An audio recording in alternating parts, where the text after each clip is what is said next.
things about lunar tech would be it's owned and operated by the people, basically in service of themselves. The difference is nurtured and protected. But I think one of the biggest things is, quote, the lunar cycle upholds democratic techniques against authoritarian technology, freedom against surveillance, and diversity against monoculture. Now, through that, I think you make a very specific, you thread the needle of exactly what's happening, is that transparency is a double-edged sword in a lot of different ways. Is that, in a lot of different places in common parlance and social spaces, you would just say, hey, increase the transparency. That's ultimately a good thing.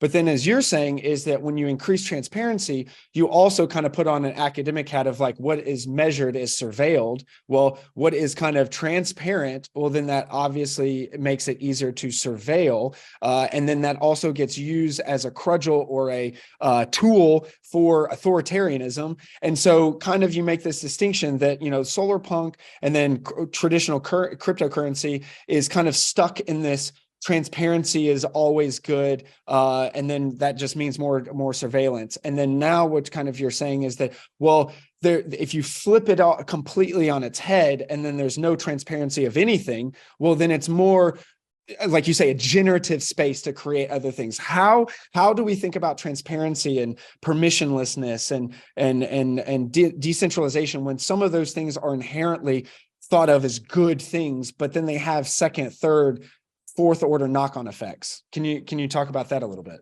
Something that I like about the moon as a symbol is like, it doesn't imply darkness. It implies light, actually, but like somehow a limited form of light or like a controlled form of light. So in Irish, the Irish for moon is Galach, and that means brightness. And what's interesting is that word is a euphemism, because in ancient Ireland, the moon was a very important deity.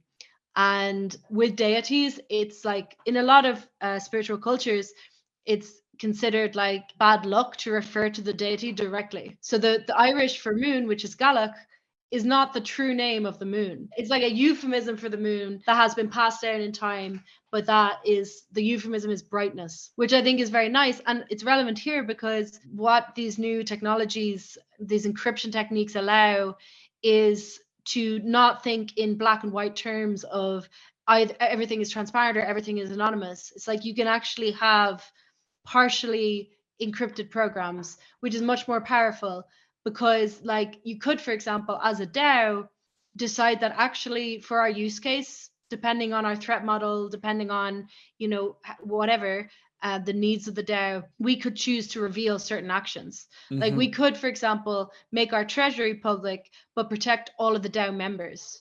Or, we could keep everything anonymous, but maybe there's a particular transaction that we want to reveal on chain. So with these new primitives, we have that optionality and that choice where we can selectively reveal things. And I think that's a better paradigm than the one that we have now, which is like everything either like in the blockchain level, like on Ethereum currently, everything is forced to be transparent, or the other side is like the big tech transparency, which is like, okay, it's private for most people, but on the back end, it's all surveilled, like by governments and by big tech. Yep. But like the people can't see. So yep. Like in a weird way, Ethereum is more pure. It's more democratic to have everyone have access to all the info, but it's an issue that this is like forced and that it's in all cases true. So that's a bit the correction, I guess, that Lunapunk wants to make. The word that keeps coming up to mind when you keep talking about this is obviously we're in a new paradigm, and the things are maturing, things are growing, but I guess the base layer is just now coming into fruition, really. And it seems to me like there's a lot of potentiality, like you said.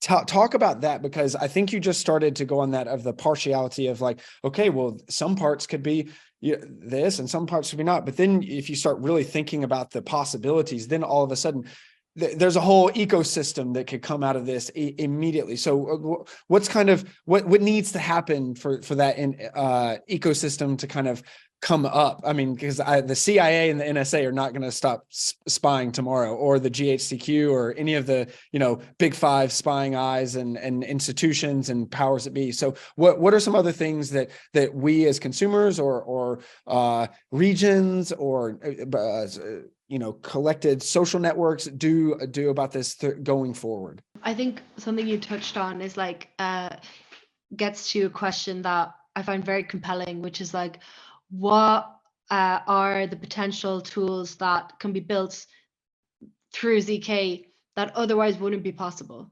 Like, what are the tools that like right now couldn't exist, but now can exist? And I think the kind of interaction that we're having now is a bit like a transformative contact. So one of my favorite things in science fiction, the moment where a society has contact is the horizons of the possible. So you can think about it like in Expanse, when they make contact with the ring, there's like many times in many films, there's like a fundamental pattern in sci-fi, which is like this transformative contact where the space of potentiality, as we've spoken, just gets completely reconfigured by the introduction of this new thing. And I think now at the moment, the new thing, it has been crypto, and now the new thing that's like reconfiguring the future is anonymous technologies, zero knowledge encryption, and the like, not just EK, but like the whole toolkit of cryptographic operations that we can use to create anonymous applications. But we're really at the beginning. It's like, so I see it as like an alien techniques, a xenotechnics. We're very much at the beginning of conceptualizing this space. So,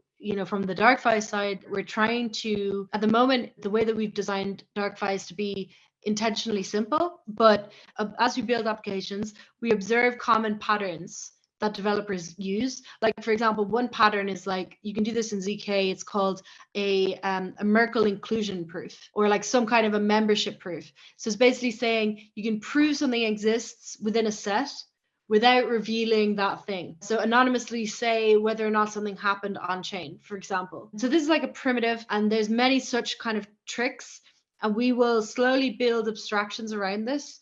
And that will serve as the basis of a toolkit that we can develop software using. So like, again, because we're so early stage, we haven't really fleshed out like, what are these new alien techniques? And we're still kind of in the stage of like, okay, like there's DAOs on ETH, like this is how DAOs would be in an anonymous way, like NFTs, like we're still in that like transitioning phase. But for example, you can build stuff like anonymous liquidation markets, like using MPC, where you don't know people's balances, but you can still liquidate them using multi-party computation.